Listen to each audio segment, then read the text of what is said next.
नमस्कार, आप देख रहे हैं हिम स्टार। आपका बहुत बहुत स्वागत है। हिम स्टार हिमाचल प्रदेश का आपका अपना चैनल। आइए शुरू करते हैं हिमाचल से जुड़ी कुछ मुख्य खबरें।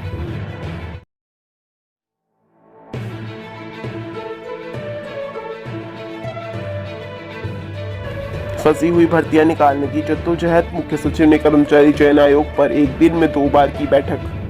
कर्मचारी चयन आयोग हमीरपुर को निरस्त करने के फैसले के बाद अब फंसी हुई भर्तियों पर माथापच्ची शुरू हो गई है। मुख्य सचिव प्रबोध सक्सेना ने गुरुवार को 2 बार इस बारे में बैठक ली। सरकार के सामने न सिर्फ रुकी हुई भर्तियों को पूरा करवाने की चुनौती है, बल्कि नई एजेंसी बनाने को लेकर मुख्यमंत्री द्वारा की गई घोषणा को पूरा करने का भी एक चैलेंज है। गुरुवार को कार्मिक विभाग के साथ बैठक में मुख्य सचिव ने हमीरपुर के कर्मचारी चयन आयोग में नियुक्त कर्मचारियों से संबंधित मसले देखे। इससे पहले सरकार को ऐसी सूचनाएं भी मिली थी कि विजिलेंस जांच के कारण आयोग में नियुक्त कर्मचारियों को गेट के अंदर नहीं आने जाने दिया जा रहा है। उन्हें राज्य सरकार से अब सरप्लस पूल में डाल दिया है और भविष्य में यह किस स्थान में जाएंगे, किस विभाग में जाएंगे, इसको लेकर इनके विकल्प लिए जाएंगे। लेकिन जब तक वे किसी विभाग में नहीं जाते तब तक इनकी सैलरी कैसे मिलेगी, इस तकनीकी पहलुओं पर भी मुख्य सचिव ने निर्देश दिए हैं। इसके साथ ही पेपर लीक के बाद सस्पेंड हुए हमीरपुर कर्मचारी चयन आयोग में चल रही भर्ती परीक्षाओं की प्रक्रिया को अब लोक सेवा आयोग को दिया जाएगा। इस बारे में कार्मिक विभाग राज्य सरकार के फैसले के अनुसार एक रेफरेंस तैयार कर रहा है, जिसे लोक सेवा आयोग की मंजूरी के लिए भेजा जाएगा। लोक सेवा आयोग भी इस फैसले को लेने के लिए एक फुल कमीशन भी बिठाया जा सकता है। इसके बाद लोक सेवा आयोग से निर्णय होते ही अगली प्रक्रिया का पता चलेगा। यह भी संभव है कि लोक सेवा आयोग चल रही जांच के बीच में पहले विजिलेंस ब्यूरो से और जानकारी चाहे, इसके बाद ही आयोग हमीरपुर में पड़े भर्ती संबंधी रिकॉर्ड को हाथ लगाएगा।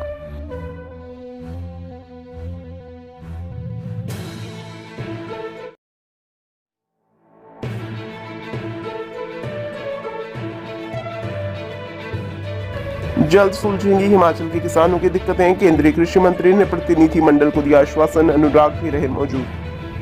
केंद्रीय कृषि मंत्री नरेंद्र सिंह तोमर ने हिमाचली किसानों के एक प्रतिनिधि मंडल को आश्वासन दिया है कि हिमाचल के किसानों की समस्याओं को प्राथमिकता के आधार पर सुलझाया जाएगा। साथ ही उन्होंने कृषि विभाग के अधिकारियों को भी आदेश दिए हैं कि हिमाचल के किसानों की समस्याओं को प्राथमिकता के आधार पर सुलझाएं। युवा एवं खेल मंत्री अनुराग सिंह ठाकुर ने हिमाचल किसानों के प्रतिनिधि मंडल को कृषि मंत्री नरेंद्र तोमर से मिलवाया था। हिमाचल प्रदेश में पॉली हाउस में फूलों की खेती व सब्जियां उगाने वाले करीब 60 किसानों के प्रतिनिधि मंडल ने दिल्ली में केंद्रीय सूचना प्रसारण एवं खेल व युवा कार्यक्रम मंत्री अनुराग सिंह ठाकुर के आवास पर मिलकर किसानों को इस कार्य में आने वाली समस्याओं से अवगत करवाया। अनुराग ठाकुर ने किसानों की समस्याओं का त्वरित संज्ञान लेते हुए केंद्रीय कृषि मंत्री श्री नरेंद्र सिंह तोमर से भेंट करवाई। श्री ठाकुर ने केंद्रीय कृषि मंत्री से किसानों की समस्याओं का निराकरण करने का भी आग्रह किया।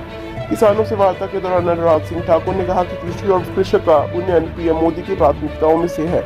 वित्तीय वर्ष 2023-24 के बजट में कृषि एवं किसान कल्याण के लिए अनेक महत्वपूर्ण प्रावधान किए गए हैं। कृषि, शिक्षा एवं अनुसंधान सहित कृषि एवं किसान कल्याण मंत्रालय का कुल बजट इस बार लगभग 1.25 लाख करोड़ रुपए का है। इसमें मोदी सरकार की महत्वाकांक्षी प्रधानमंत्री किसान सम्मान निधि योजना के लिए 60,000 करोड़ रुपए का प्रावधान किया गया है। देश में लगभग 85% छोटे किसान हैं, जिन्हें किसान क्रेडिट कार्ड के माध्यम से काफी लाभ पहुंचा है। इन किसान भाइयों बहनों को इसी तरह सतत लाभ मिलता रहे, इसके लिए इस बार 23,000 करोड़ रुपए का प्रावधान किया गया है।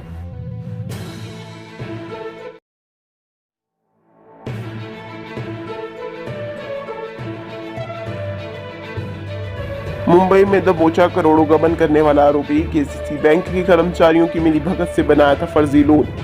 विजिलेंस थाना ऊना की टीम ने केसीसी बैंक के कर्मचारियों की मिलीभगत से फर्जी लोन बनाकर करीब 3 करोड़ रुपए के गबन के मामले में आरोपी को मुंबई से दबोचा है।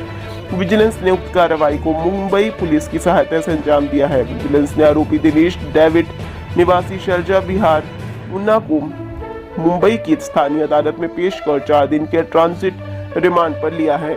अब आरोपी को 24 फरवरी को ऊना अदालत में पेश कर हिरासत में लिया जाएगा। एएसपी विजिलेंस ऊना धर्मचंद वर्मा ने बताया कि आरोपी दिनेश डेविड पर किसी बैंक के कर्मचारियों की मिलीभगत से फर्जी लोन बनाकर करीब 3 करोड़ रुपए गबन करने के आरोप थे। आरोपी के खिलाफ ऊना थाना में मामले भी दर्ज है। निरीक्षक हरीश गुलेरिया के नेतृत्व में मुख्य आरक्षी सुभाष चंद्र मनोज कुमार पर आधारित विजिलेंस थाना की टीम पिछले 1 सप्ताह से मुंबई गई थी।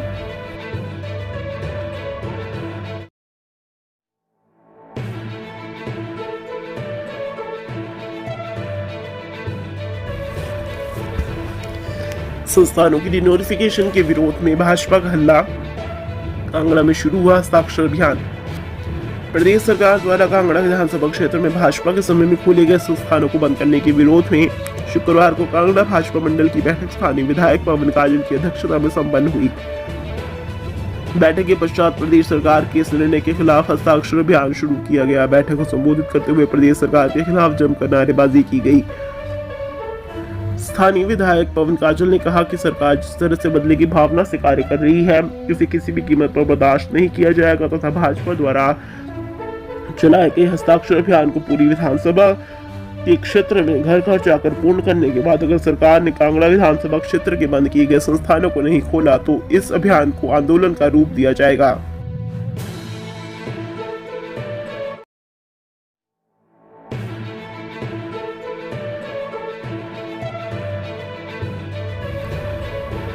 यूजी से जुड़ेंगे नए सब्जेक्ट, भारतीय भाषाएं स्किल बेस्ड विषय होंगे शुरू। नई शिक्षा नीति की बैठक में फैसला। लंबे समय बाद आखिरकार केंद्र सरकार की नई शिक्षा नीति पर हिमाचल प्रदेश विश्वविद्यालय इस वर्ष से काम शुरू करने जा रहा है। कुलपति प्रोफेसर ज्योति प्रकाश बंसल की अध्यक्षता में हुई नई शिक्षा नीति की बैठक पर कई बड़े अहम फैसले हुए हैं जिन पर हिमाचल प्रदेश विश्वविद्यालय काम करेगा।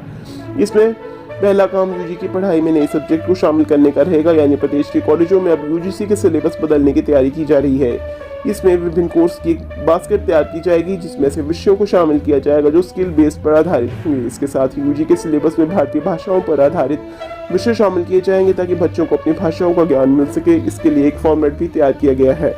हिमाचल प्रदेश विश्वविद्यालय सभी कॉलेजों में जिलावार नई शिक्षा नीति को किस ढंग से लागू किया जाना है, इसके लिए वर्कशॉप और सेमिनार करवाएगा जिसमें छात्रों को भी नई शिक्षा नीति के बारे में बताया जाएगा। इसके साथ ही बोर्ड ऑफ स्टडीज की मीटिंग भी करवाई जाएगी जिससे हर कॉलेज में सब्जेक्ट वाइज एक कंसल्टेंट और शिक्षक की नियुक्ति होगी। वहीं सेमिनार और वर्कशॉप में रिसोर्स पर्सन को चर्चा के लिए बुलाया जाएगा।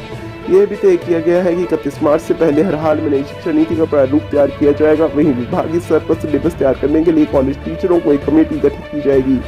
नई शिक्षा नीति पर अगली बैठक 15 दिनों के भीतर होगी जिसमें अभी तक का क्या क्या काम हुआ है उस पर चर्चा की जाएगी।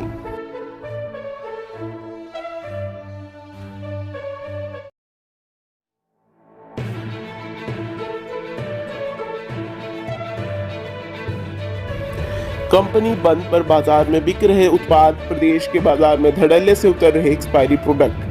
दक्षिण भारत के साल 2020 में बंद हो चुकी कंपनी का एक्सपायर्ड उत्पाद आज भी हिमाचल के बाजारों में नजर आया है। थंडर नाम का यह प्रोडक्ट वंडर साबित हो रहा है। यह कंपनी की कारस्तानी है या नकलियों की या फिर स्टॉकिस्ट की, यह तो जांच के बाद ही इसका खुलासा हो सकता है। हालांकि कंपनी के इस उत्पाद के रैपर पर अंकित टोल फ्री नंबर पर संपर्क करने पर बताया गया कि यह कंपनी 2020 में ही काम करना बंद कर चुकी है।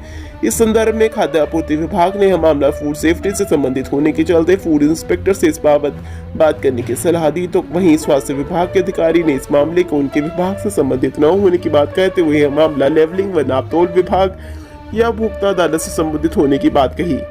कुल मिलाकर यह मामला आखिर किस विभाग से संबंधित है इसका अंदाजा ही सरकारी तंत्र नहीं लगा पा रहा है, तो फिर आम उपभोक्ता क्या पता लगाएगा। दक्षिण भारतीय इस कंपनी के उत्पाद कांगड़ा जिला मुख्यालय में बिक रहे हैं। उक्त कंपनी 3 साल पहले बंद हो चुकी है। तमिलनाडु के वेल्लूर स्थित स्टार एंटरप्राइजेज नाम की यह कंपनी की चूहे मारने की दवाई थंडर पर पहले उत्पादन तिथि 2016 तथा एक्सपायरी तिथि 2019 अंकित थी, जबकि इस पर काला निशान लगाकर इसकी उत्पादन तिथि 2019 तो एक्सपायरी तिथि 2023 कर दी गई है।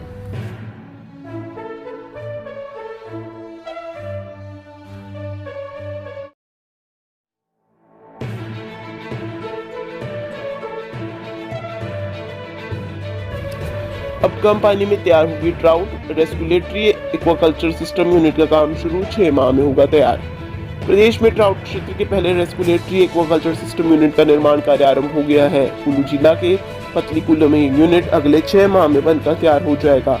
कम पानी में अधिक प्रोडक्शन का ये यूनिट देश भर में अपनी तरह का पहला ऐसा होगा। इस यूनिट के निर्माण कार्य के लिए 1.28 करोड़ रुपए का बजट जारी हुआ है। इसके बन जाने का यह फायदा होगा कि विभागीय कर्मचारियों को ट्राउट पालन की ट्रेनिंग देने के अलावा मत्स्य पालकों को भी ट्राउट पालन की नई तकनीकों के बारे में ट्रेन किया जा सकेगा। जानकारी के मुताबिक अभी सोलन जिला के नालागढ़ में RAS का यूनिट बनाया गया है, जहां कंपनी में मछली तैयार करने को लेकर प्रक्रिया शुरू की गई है। लेकिन ट्राउट देश का पहला यूनिट पतली कुल्हड़ में बनाया जा रहा है, जिसके लिए सरकार की हरी झंडी मिलने के बाद आगे की योजना पर काम शुरू हुआ है।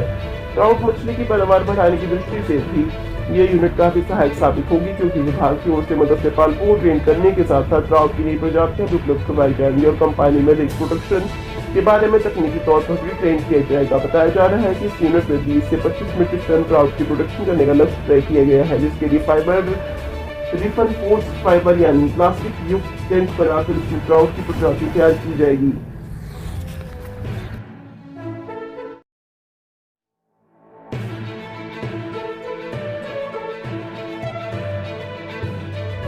ट्रक में लदे दवाई की 8 लाख के 100 बॉक्स गायब, कंपनी ने ट्रक चालक के खिलाफ दर्ज करवाई शिकायत। औद्योगिक कस्बे बरोटीवाला से दवा की सप्लाई लेकर गए एक ट्रक से करीब 8 लाख कीमत के 100 बॉक्स गायब हो गए। लॉजिस्टिक कंपनी ने ट्रक चालक के खिलाफ बरोटीवाला थाना में धारा 406 व 420 के तहत केस दर्ज करवाया है। जानकारी के मुताबिक रेडिकॉप लॉजिस्टिक LLP झाड़माजरी तहसील बद्दी के ब्रांच मैनेजर मुकेश दुबे ने बरोटीवाला थाना में दी शिकायत में कहा कि गत 15 फरवरी को इसकी कंपनी से ट्रक बरवाला हरियाणा स्थित यूनिट में 765 बॉक्स फेंसिडिल के लिए रवाना किए गए थे। ट्रक के ड्राइवर को माल देकर 16 फरवरी की सुबह समय करीब 9 बजे बरवाला पहुंचना था, लेकिन वह माल लेकर शाम को पहुंचा और जब माल को ट्रक से खाली किया गया तो उसमें से 100 बॉक्स कम पाए गए थे, जिनकी कीमत 8,86,928 रुपए थी। शिकायतकर्ता ने ट्रक चालक पर शक जाहिर किया है। DSP बद्दी प्रियंक गुप्ता ने बताया कि मुकदमा दर्ज कर छानबीन शुरू कर दी है।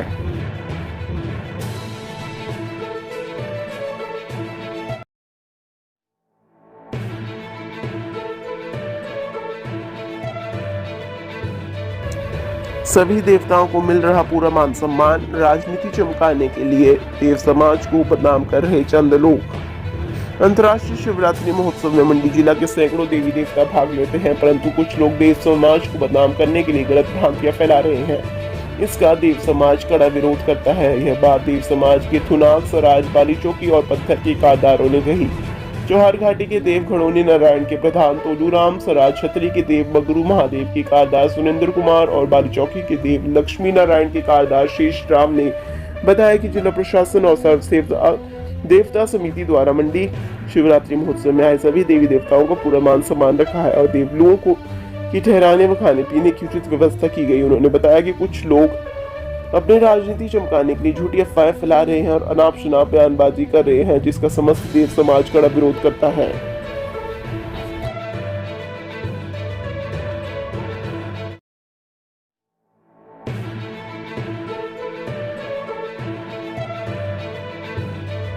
धूप खिलते ही चढ़ा पारा, ऊना 30 डिग्री के पार, 25 से 27 तक बारिश के साथ अंधड़ का अलर्ट। हिमाचल प्रदेश धूप खिलते ही पारा फिर से चढ़ गया है। वीरवार को ऊना जिला में अधिकतम तापमान फिर से 30 डिग्री को पार कर गया है। ऊना जिला में अधिकतम तापमान 30.5 डिग्री सेल्सियस दर्ज किया गया। वहीं बिलासपुर जिला में अधिकतम तापमान 29 डिग्री तक पहुंच गया है और मंडी जिला में अधिकतम तापमान 28 डिग्री के पार कर गया है। तापमान बढ़ने से फरवरी महीने में ही गर्मियों का एहसास होना शुरू हो गया है। हालांकि राजधानी शिमला में दिन भर मौसम सुहावना बना रहा। यहाँ का अधिकतम तापमान 18 डिग्री सेल्सियस ही दर्ज किया गया। प्रदेश में 25 फरवरी को मौसम फिर बिगड़ सकता है। 23 व 24 फरवरी को सभी भागों में मौसम साफ रहने के आसार है। मौसम विज्ञान केंद्र शिमला के अनुसार मध्य व उच्च पर्वतीय कई भागों में 25 से 27 फरवरी तक बारिश बर्फबारी की संभावना है। 27 फरवरी को मध्य पर्वतीय कुछ भाग क्षेत्रों में अंधड़ चलने का भी अलर्ट है। मैदानी भागों में 26 व 27 फरवरी को बारिश की संभावना है। हिमाचल की हर खबर पाने के लिए हिम स्टार से जुड़ें।